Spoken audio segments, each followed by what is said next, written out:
হচ্ছে AGT live 24/7। ये है AGT live 24/7। This is AGT Live 24/7.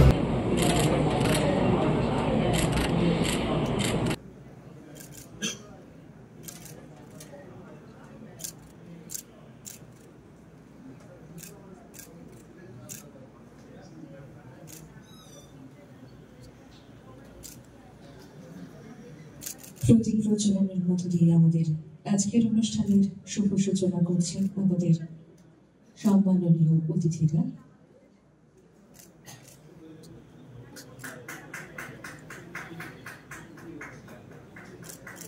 আমরা বরণ করে নিচ্ছি তাকেও।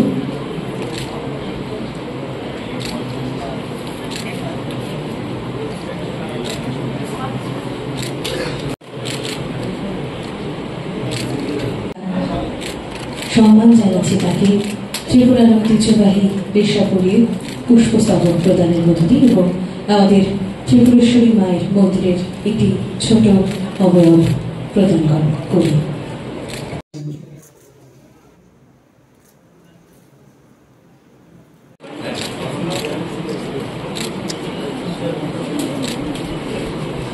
আমরা নিয়েছিলাম। আপনারা একটা জিনিস জানবেন, আজকে প্রায় 350 জন সাংবাদিক প্রিন্ট ইলেকট্রনিক সবাই মিলে প্রশিক্ষণ নেবেন 3 দিন ধরে। কিন্তু দেখা গেছে যে বর্তমান যুগে সোশ্যাল মিডিয়ার নামে কিন্তু বা একটা ছোট্ট অংশ যেভাবে রাজ্যের মাননীয় মুখ্যমন্ত্রী থেকে শুরু করে সমাজের বিশিষ্ট লোকদের হেয় প্রতিপন্ন করার কাজটা করছেন, ওনাদের ব্যাপারেও আমাদের মিডিয়া ভাই বন্ধুদের সচেতন হতে হবে, ওদেরকে চিহ্নিত করতে হবে। কারণ আজকে যিনি মঞ্চে বসে আছেন, উনি যদি মঞ্চে বসেও না থাকেন, উনি একজন চিকিৎসক, ওনার একটা দীর্ঘ লড়াই সংগ্রামের মধ্যে দিয়ে উনি আজকে এই জায়গাতে পৌঁছেছেন। ওনাকে মেলাইন করার অধিকার আমাদের কারোর নেই। এই কাজটা আমাদের মিডিয়ার নাম করে কেউ প্রতিনিয়ত এই কাজটা করে যাচ্ছে। এই ব্যাপারেও আমি একটা সাজেশন বা আমি একটা অনুরোধ মাননীয় মুখ্যমন্ত্রীকে করতে চাই যে ভারতবর্ষের কয়েকটা রাজ্যে সোশ্যাল মিডিয়া নিয়ে আইন এসেছে। আমি নিজে তৎকালীন কেন্দ্রীয় মন্ত্রী অনুরাগ ঠাকুরের সাথে কথা বলেছি, উনাকে বলেছিলাম, উনিও বলেছিলেন যে সারা দেশে একটা আইন তৈরি হচ্ছে। রাজ্যের মাননীয় মুখ্যমন্ত্রী যদি দেখেন যে সোশ্যাল মিডিয়াকে কিভাবে স্ট্রিমলাইনিং করা যায়, আমি বলছি না যে কন্ট্রোলিং করার বিষয়টি, স্ট্রিমলাইনিং করার বিষয়টা, যে একটা ক্যামেরা আছে বলেই আমি একজনের নামে একজনকে মেলাইন করে দেব, এটা কিন্তু বেশি দিন কিন্তু চলতে দেওয়া যায় না। আমি বলি, আমি যখন দেশের বিভিন্ন জায়গাতে যাই, আমি বলি রাজ্যের মুখ্যমন্ত্রী সাংবাদিক বান্ধব, ওনারা তখন আমাকে জিজ্ঞেস করেন কিভাবে। আমি বলছি উনি একদিন একটা মিটিং নিয়েছেন, একটা মিডিয়া অ্যাডভাইজারি কমিটি আছে, সবাইকে এটার মধ্যে আছে। উনি 6 ঘন্টা আমাদের বক্তব্য শুনেছেন, 6 আওয়ার্স উনি আমাদের সুখ দুঃখ ব্যথা বেদনা সবাই সবার কথা বলতে পেরেছেন। এর থেকে বড় সাংবাদিক বান্ধব আর কে হতে পারে? আমি তো এই ধরনের নজির দেখতে পাই না। উনি সবসময় যখন পরিবর্তনের সাথে আমাদের খাপ খাওয়াতে হয়, উনি বলেছেন, উনি অনেক আগে থেকে বলতেন এআই এর উপর জোর দিতে হবে। আমি ভারতের জাতীয় প্রেস ক্লাবের একজন সদস্য, ওদের গ্রুপে আমি আছি।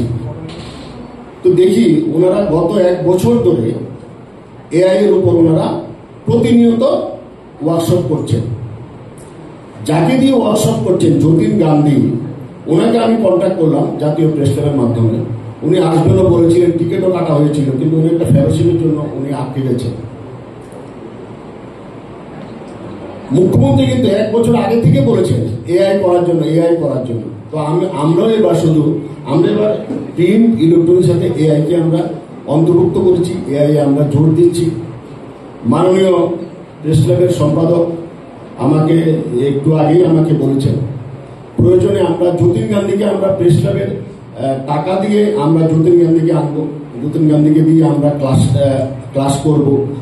উনি যতীন গান্ধীর সাথে নিয়মিত উনি যোগাযোগ রক্ষা করে চলেছেন। আমি শুধু সাংবাদিকদের ভাইদের বন্ধুদের এই কথাই বলবো যে ওয়ার্কশপটা করে ওয়ার্কশপটা কাজে লাগাতে হবে। ওয়ার্কশপ আমি করলাম, 3 দিন পরে আমি একটা সার্টিফিকেট পেলাম, কোনো কাজে লাগালাম না।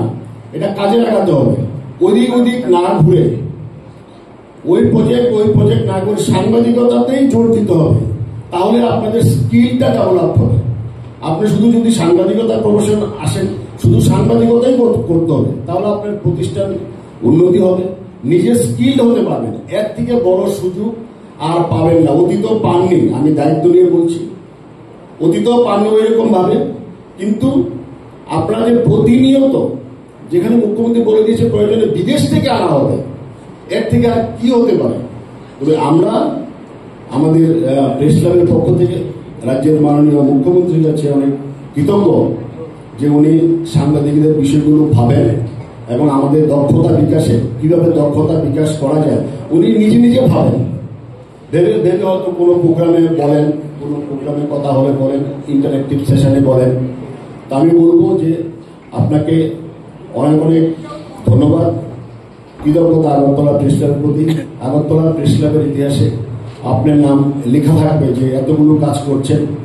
লিফট আপনি বসিয়ে দিয়েছেন, অনেক সিনিয়র উঠতে অসুবিধা হচ্ছে, লিফট বসিয়ে দিয়েছেন, ক্লাব সংস্কারের কথা বলেছেন। আপনাকে আবারও আগরতলা প্রেস ক্লাবের পক্ষ থেকে অনেক অনেক ধন্যবাদ, কৃতজ্ঞতা। আপনারা জানেন যে পরিবর্তনের পর মিডিয়াতে একটা বড় পরিবর্তন এসছে। অধ্যাপক মানিক সাহা যখন দায়িত্ব নিয়েছেন তখন থেকে নিয়ম করে প্রত্যেক বছর আমাদের মিডিয়া ওয়ার্কশপ হচ্ছে। প্রত্যেক বছর মানে প্রত্যেক বছরই হচ্ছে। উনি কিছুদিন আগে একটা হোটেলে একটা ইন্টারেক্টিভ সেশনে সবাই মিডিয়া ছিলেন। এখানে উনি বলছিলেন যে যদি বিদেশ থেকেও আনতে হয় যারা প্রশিক্ষণ দেবেন, আমি তাতেও রাজি আছি। কারণ উনি সবচেয়ে বেশি প্রশিক্ষণের উপর জোর দেন। একটা অনুষ্ঠানে উনি বলছিলেন যে মৃৎশিল্পীদেরও প্রশিক্ষণ দিতে হবে, যারা ঢাকি বাজায় তাদেরকেও প্রশিক্ষণ দিতে হবে, আমাদের রাজ্যকে সব সেক্টরে প্রশিক্ষণ দিতে হবে। কারণ উনিও নিজে বারবার প্রশিক্ষণ নিয়েছেন। উনি একাধারে অধ্যাপক, একাধারে ডাক্তার। এই কারণে প্রশিক্ষণের যে গুরুত্বটা উনি বোঝেন এবং এই কাজটা উনি নিয়মিতভাবে করছেন। সবচেয়ে প্রশিক্ষণের ক্ষেত্রে সবচেয়ে একটা সমস্যা হচ্ছে, সেটা হলো যারা প্রশিক্ষণ দেবেন তাদেরকে সঠিকভাবে দেশ থেকে খুঁজে বের করাটা, এটা আমাদের পক্ষে একটু সমস্যা হয়ে দাঁড়ায়। দেখা গেছে যে শেষ মুহূর্তে ওনারা ক্যান্সেল করছেন। তো আমি রাজ্যের মাননীয় মুখ্যমন্ত্রীর কাছে একটা অনুরোধ করব যে এখানে অনেক যারা আছেন বলতে পারবেন, Indian Institute of Mass Communication একটা সংস্থা আছে, দিল্লিতেও আছে, কলকাতাতেও আছে।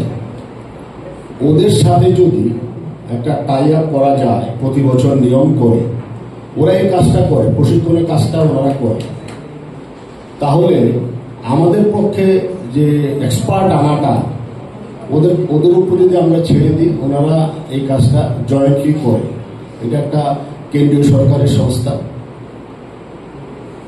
একটা সময় হয়েছিল আগের থেকে ওনার প্রিপারেশন থাকে, এবং এখন যেহেতু প্রযুক্তির যুগ, ভার্চুয়ালি আমি আরামসে ওনাদের সাথে কথা বলতে পারি। সেখানে ডিস্ট্রিক্ট ম্যাজিস্ট্রেট থেকে আরম্ভ করে সুপারিনটেন্ডেন্ট অফ পুলিশ এবং অন্যান্য দপ্তরের ডিস্ট্রিক্ট লেভেলে প্লাস স্টেট লেভেলে তো যখন আমি বসি তারও আমার সেক্রেটারি থেকে আরম্ভ করে অন্যান্য প্রিন্সিপাল সেক্রেটারি সবাই বসে, অন্যান্য দপ্তরের সব, ইভেন ডাইরেক্টরেট লেভেল। এই প্রযুক্তির সাথে ওনাদেরকে জিজ্ঞেস করি যে এই যে নিউজটা পেল, এবং আমি খুশি যে এই নিউজগুলো আমার কিন্তু 1 পয়সাও আমার দিতে হয় না। এই নিউজের জন্য যেভাবে আপনার বিভিন্ন এজেন্সি লাগাতে হয়, আমি তো বিনা পয়সায় পাচ্ছি সেগুলো। তো তার ইউজ কেন আমি করবো? তো সেই জায়গায় দাঁড়িয়ে সমস্ত প্রতিটা নিউজ কোন ডেটে কবে, এই 14 দিনের মধ্যে আজ 15 দিনের মধ্যে কতটা নিউজ হবো, ডেট ওয়াইজ এক একটা ডিস্ট্রিক্টকে আমি কথা বলি, প্রশ্ন করি যে যে নিউজটা এলো এটা কি, একটা ভাইব্রেন্ট যে একটা সরকার। আমরা যে বলি যে আমাদের সরকার সবসময় ট্রান্সপারেন্সির সরকার, সেটা কিন্তু এই প্রক্রিয়ার মধ্যে আমরা সেটাকে এস্টাবলিশ করার চেষ্টা করছি। কারণ নিউজ পেপারে যদি কোনো ডিস্ট্রিক্টে উঠে, তো ডিস্ট্রিক্টের সাব ডিভিশন লেভেল আছে, অন্যান্য তার এবং বিভিন্ন দপ্তরের আছে, 70-80টা যাই দপ্তর থাকুক সেটা দপ্তর। আগে কি হতো, সেটা উঠলে অ্যাকাউন্টেবিলিটি থাকতো, কিন্তু এখন এই প্রক্রিয়াটা আজকে প্রায় 10-12টা বা বেশিও হতে পারে এপিসোড হয়ে গেছে। এতে করে তারাও সতর্ক থাকে এবং এমনও হয়েছে যেটা আমি চাইছি খবরের থেকে কোনো আর্টিকেল বেরিয়েছে তার জন্য তারা প্রস্তুতি থাকে। তো বলছে যে স্যার আরেকটা আমার আছে এরকম পেপারের মধ্যে আর্টিকেল বেরিয়েছে, তার বিষয়ে আপনাদের আমি জানতে চাই কি বিষয়, এটা কি বলো না, এটা ভুল। ভুল যদি হয় তাহলে ওই পত্রিকা আপনারা ইয়ে দিয়েছেন, এই প্রতিবাদ পত্র পাঠিয়েছেন কিনা, তো এর জন্য একটা কলমও দেওয়া হয়েছে, প্রতিবাদ পত্র পাঠানো হয়েছে এবং না, এরকম করে 4-5টা কলম করেছে। যদি না থাকে, ধরুন 50-50 যদি ধরি, 50% ওরা বলছে আমরা প্রেসকে আমরা প্রতিবাদ পত্র দিয়েছি, এখন দিয়েছে আরেকটা কলম আমি বানিয়েছি, দিয়ে থাকলে সেখানে কোন কলমে সে প্রতিবাদ পত্রটা লিখেছে তারও আপনারা দেখবেন, পাঠিয়ে দিলেন উঠিয়েছে কিনা, তাহলে আমি তো জিজ্ঞেস করবো আপনাদের, ঠিক আছে নিচে লেখেন আপনারা যে আমরা এই তথ্য আমরা পেয়েছি এমন জায়গা থেকে, কিন্তু এতে করে একটা চেক এন্ড ব্যালেন্সের একটা সুবিধা থাকবে। সেটা আমি জানি না ভারতবর্ষের কোন মুখ্যমন্ত্রী এইভাবে ফোর্টনাইটলি বসে বসে পত্রিকার উপর বেস করে একটা সুশাসন যেটা আমরা বলি, একটা ভাইব্রেন্ট একটা গভর্নেন্স, সেটা কিন্তু আমরা ব্যবস্থা। এতে করে আমি এটাও বলেছি যে কোন নিউজ পেপারে কত বেশি ভুল তথ্য দিয়েছে সেটাও আমাকে দেখা গেল একটা পত্রিকা প্রায় খালি একটা স্পাইস মিশ্রণ করার জন্য সে বেশি বেশি লিখছে, সেটাও দিন একটা কথা বলবো। আমি বলছি না তাদের উপর আমরা খবরদারি করবো, যে আপনি যে এতগুলো দিচ্ছেন তাতে তো আপনার সত্যনিষ্ঠ যে নিউজ আপনার দরকার, এতে করে মানুষের কাছে আপনার গ্রহণযোগ্যতা কমে যাবে। ইমিডিয়েটলি আপনার প্রচুর আপনার মানুষ পড়বে, কিন্তু একবার পড়তে উঠতে ভাববে যে আরে কোথার থেকে নিয়েছে, এটার মধ্যে কিন্তু সেই কনফিডেন্স মানুষের মধ্যে থাকবে। একটু আগে আমি শুনলাম প্রায় 356 মেম্বার্স বিভিন্ন যে মিডিয়াতে আছেন, তারা রেজিস্ট্রেশন নিয়েছেন। তোমাকে বিষয়গুলো বলেন যে হয়তো আরো বাড়তেও পারে, আপাতত 356 রেজিস্ট্রেশন হয়েছে। তো দেখা যাচ্ছে একটা বিরাট অংশ এখানে যোগদানের ইচ্ছা প্রকাশ করেছে।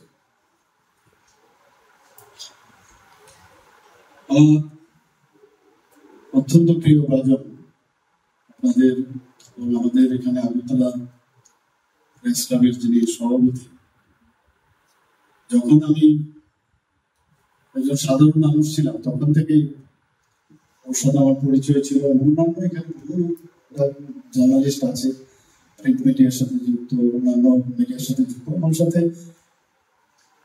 মানে এখন যদি সরকারের কথা বলি, আমরা সরকার বান্ধব বলছেন যে মানে মিডিয়া বন্ধু, কিন্তু আগের থেকে কিন্তু এজ এ ম্যান আমি মিডিয়া বান্ধব ছিলাম। তোদের সাথে একটা বহু পরিচয় আমার অনেক আগের থেকে, তো এটা আমার জন্য একটা এক্সট্রা বেনিফিট। আগের থেকে যেহেতু পরিচয়, নতুন করে পরিচয় হওয়ার কোন সুযোগ নেই। আমরা যদি ইন্ডিয়ান কনস্টিটিউশন আমরা দেখি, আর্টিকেল 19 in bracket 1, সেখানে লেখা আছে freedom of press is categorised. যতক্ষণ ধরে প্রেসদের ফ্রিডম না দেওয়া হবে নিজেদেরও কিন্তু আজকে এর কথা বলছি, বিভিন্ন প্রযুক্তির কথা বলছি, ফ্রিডমই যদি না থাকে, যাই বলি না কেন, সেগুলো তো প্রপারলি ইউটিলাইজ হবে না। আর নিজের যে সার্বিক মানসিক যে উন্নয়ন, জ্ঞান বৃদ্ধি, এগুলো কিন্তু কোনোদিন আসবে না। ফ্রিডম শুড বি এস্টাবলিশড, এবং কনস্টিটিউশনই বলছে। আমরা সবাই জানি যে 4 পিলার্স আমাদের ডেমোক্রেসির, 4টা পিলার, 3টাকে অফিসিয়ালি বলা হয়, আর যেটা প্রেসের সাথে যে যুক্ত, এটা আনঅফিসিয়ালি হলো এটাকে মানা হয় executive, legislative and judiciary, and last but not the least press. এবং এখানে দেখা গেছে যে জুডিশিয়ারি এবং প্রেস, ওনাদের যে ভাইটাল যে ওয়ার্ক, যে ফাংশনিং, সেটা কিন্তু ডেমোক্রেসির জন্য ভেরি ইম্পর্টেন্ট। এবং তার যে মেইন, তারা যে রেসপন্সিবিলিটি, যারা পাওয়ারে চলে এসছে, সে পাওয়ারের মিসইউজ যেন না হয়, করাপশনও যাতে না ঢুকতে পারে, এই 2 ইনস্টিটিউশনের বিরাট বড় দায়িত্ব। এবং তাদের দায়িত্ব এই কারণে যে সমাজ পরিবর্তনের কথা যদিও আমরা বলি, কিন্তু এই 2 ইনস্টিটিউশনের এই সমাজ পরিবর্তনের যদি মানুষের হয়ে কাজ করতো, একটা লিঙ্ক, বিরাট দায়িত্ব। মানুষ যে কোনো অবস্থায় যাতে এদিক সেদিক না হতে পারে, সেই কাজটা ওনারা করে। আজকে আমরা সবাই জানি একটা সময় ছিল এখানে আমাদের এই প্রেসকে প্রেস করারও অনেক কাহিনী আমাদের জানা আছে। 2 সাংবাদিককে আমরা হারিয়েছি একটা সময়, কিন্তু আমাদের সরকার আসার পর আমরা জানতাম নৃশংসভাবে খুন করা হয়েছে। আপনাদের অবগতির জন্য জানাচ্ছি, যেখানে আমার জানানোর প্রয়োজন আমি সেই জায়গায় বারবার এই বিষয়টা আমি নিয়ে আসছি। আইনের বিষয়ে অনেক সময় অনেক বিষয় থাকে, কিন্তু আমার সবসময় একটা চেষ্টা থাকে যে সুদীপ দত্ত ভৌমিক এবং শান্তনু ভৌমিকের কেন তাদের বিচার তাড়াতাড়ি ত্বরান্বিত হবে না। আমি যখনই আমার এই বিষয় মনে পড়ে আমি কথাটা বলি, কিন্তু এখানে এমন একটা সংস্থার কাছে থাকে, এগুলো কিন্তু আমাদের হাত দেওয়ার পায়। কিন্তু যেখানে আমার বলা, আমি সবসময় এই কথাগুলি বলি, এবং আমি নিশ্চিত যে আগামী দিন তার বিচার অবশ্যই হবে, কেউ ছাড়া পাবে। স্টেট গভর্নমেন্টের উপর তো নাই, আজকে যদি স্টেট গভর্নমেন্টের উপর হতো তাহলে আমি বলতে পারতাম যে আমি করে নেব। সবকিছু দেওয়া হয়েছে, সমস্ত তথ্য আমরা দিয়েছি, এবং আমি দেখেছি যখন আমাদের সে কালো দিনগুলো আপনারা প্রেস ক্লাবের পক্ষ থেকে বা আপনারা যাদের মেম্বার্সরা আছেন সেটা পালন করেন, তখন আমার নিজেরই একটু শুধু, আমিও কোনো এক সময় ওই আন্দোলনের মধ্যে আমিও সামিল হয়েছি, আমার সাধারণ মানুষ ছিলাম। তো নিজেরই মনে হয় যে এটা এত দেরি হচ্ছে, তো নিশ্চয়ই অপেক্ষা করতে হবে। আমরা সবাই জানি যে প্রেস মিডিয়া অনেকটা ওয়াচ ডগ, সর্বক্ষণ সারাক্ষণ সর্বমুহূর্ত সমাজে কি হচ্ছে না হচ্ছে সেই দিকে অ্যাকাউন্টেবল, এবং কোথাও কোনো দুর্নীতি হচ্ছে কিনা তার দিকে নজর। আমাদের একটা টেন্ডেন্সি হয়, যখনই একটা হিউম্যান টেন্ডেন্সি আমি বলবো, যে যখনই কেউ পাওয়ারে বসে, সে যে স্তরেই বসে, তার মধ্যে কিন্তু একটু অ্যাবনর্মালিটি অনেক সময় হয়। নর্মাল থাকা থেকেও অ্যাবনর্মালিটি বেশি দেখা যায়। তো সেটাকে যদি কেউ বুঝতে পারে, তার জ্ঞান বিচার বিচক্ষণতার মধ্যে, তাহলে ভালো। আর সেই জায়গার মধ্যে যদি বিচ্যুতি ঘটে, সেই জায়গায় প্রেস সে একটা বিরাট ভূমিকা। আপনারা শুনে অত্যন্ত খুশি হবেন, হয়তো আমি জানি না, যে ফোর্টনাইটলি আমি প্রায় 14 দিন পর প্রতিনিয়ত সমস্ত প্রেসের, আমি জানি না ভারতবর্ষের অন্য কোনো রাজ্যে এটা হয় কিনা, সমস্ত যে প্রেস কাটিং বিভিন্ন যে পত্রিকা সেগুলো আমি সমস্ত ডিস্ট্রিক্ট লেভেলে আমি পাঠিয়ে দিই। এবং orientation programme for print, electronic, web media, photo journals. সেই উপলক্ষে আমাদের মাঝে উপস্থিত আছেন যিনি ওনার বক্তব্য আমাদের সামনে রেখেছেন, incharge secretary ICI department Shri Uttam Roy মহোদয়, উপস্থিত যিনি স্বাগত ভাষণ রেখেছেন director ICI department Shri Biswas Bhattacharya মহোদয়।